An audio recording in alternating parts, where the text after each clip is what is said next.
కడప జిల్లాలో రాజకీయం వేడెక్కింది. ఎమ్మెల్యే మాధవి, మేయర్ సురేష్ బాబు మధ్య చెత్త వివాదం తారాస్థాయికి చేరింది. ఈ మేరకు చెత్త వివాదానికి దారితీసిన పరిణామాలు జరిగిన ఘటనపై వైసీపీ నేతలు జిల్లా ఎస్పీ విష్ణువర్ధన్ రాజుకు ఫిర్యాదు చేశారు. జిల్లాలో టీడీపీ రెచ్చగొట్టే చర్యలకు పాల్పడుతోందని, శాంతి భద్రతలకు విఘాతం కలిగించేలా ఎమ్మెల్యే మాధవి మాట్లాడుతున్నారని ఫిర్యాదులో తెలిపారు. ఘటనపై సమగ్ర విచారణ చేసి బాధ్యులను కఠినంగా శిక్షించాలని వైసీపీ నేతలు కోరారు. ఎస్పీని కలిసిన వారిలో మేయర్ సురేష్ బాబు, మాజీ డిప్యూటీ సీఎం అంజద్ బాషా, ఎమ్మెల్యేలు, ఎమ్మెల్సీలు ఉన్నారు.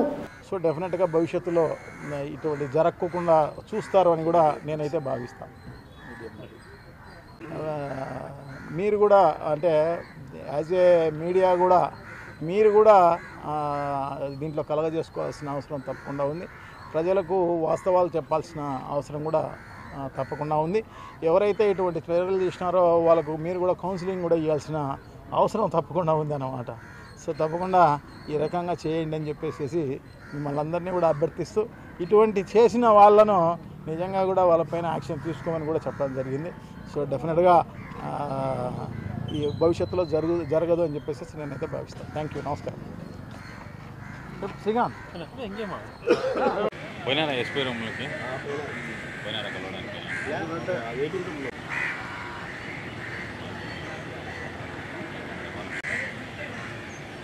కన్ఫర్మ్ చేసిన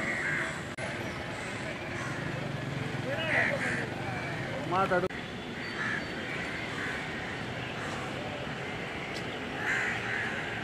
రమ్మంటారు సర్వీస్ ఇచ్చినప్పుడు అయ్యా కల్లేసింది కదా.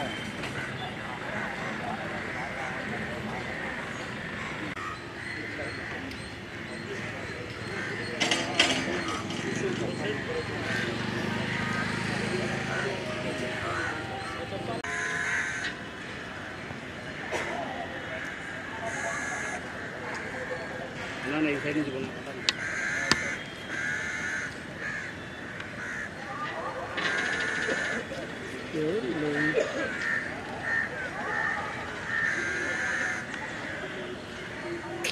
సెల్లు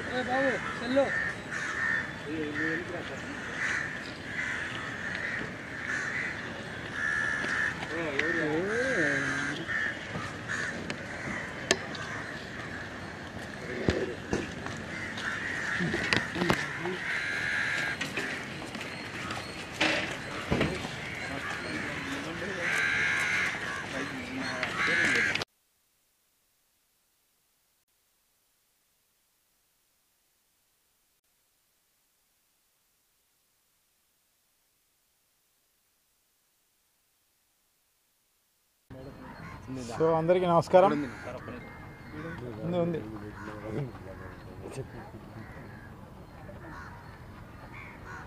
నిన్న జరిగిన సంఘటన ఒక దురదృష్టకరమైన సంఘటన. ఎందుకంటే కడప చరిత్రలో కడప నియోజకవర్గానికి సంబంధించి ఎప్పుడు కని విని ఎరగని విధంగా ఆ సంఘటన జరగడం నిజంగా దురదృష్టకరమైన సంఘటన. సో ఆ రకంగా ప్రొవోక్ చేసే కార్యక్రమం టీడీపీ ఎమ్మెల్యే గారు చేయడము, మేయర్ ఇంటి మీద ఈ చెత్త తీసుకుపోయి వేపించడము, ఇవంతా కూడా గతంలో ఎప్పుడూ ఇటువంటి సంఘటనలు జరిగిన పరిస్థితి ఎప్పుడు లేదు. ఎలక్షన్స్ వరకు పార్టీలు అనేటివి ఉంటాయి, కానీ ఎలక్షన్ అయిపోయిన తర్వాత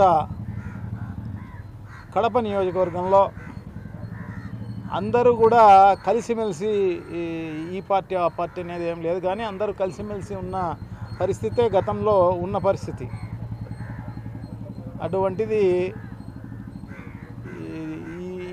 సందర్భం రావడం అనేది నిజంగా కూడా ఇటువంటి సంఘటన జరిగి ఉండకూడదు. సో ఇప్పుడైనా కూడా భవిష్యత్తులో ఎప్పుడు జరగకూడదు అని చెప్పేసి మేమైతే భావిస్తాం. సో అదే ఇప్పుడు ఎస్పీ గారికి రిప్రజెంట్ చేయడం జరిగింది.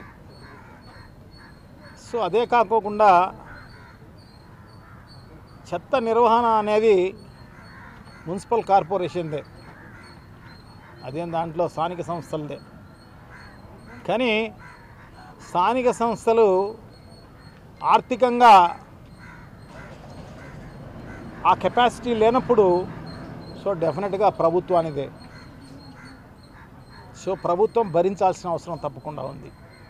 యూజర్ ఛార్జెస్ అనేటి ఎప్పుడైతే తీసేసామని అంటున్నారో, అండ్ జీవో రాలేదని చెప్పేసి అంటారు, కానీ ఓవరాల్గా చెప్పినందువల్ల ఎవరు కట్టని పరిస్థితి, అన్ని చోట్ల తీసేసిన పరిస్థితి ఉంది. అది ఈ ప్రజల మెప్పు కోసం అలా చెప్పడం జరిగిందో ఏమో, కానీ మొత్తం పైన యూజర్ ఛార్జెస్ అనేది ఇప్పుడు నుంచి కాదు, దాదాపు 20 ఏళ్ళ నుంచి యూజర్ ఛార్జెస్ గతం నుంచి ఉండేటివి అవన్నీ కూడా.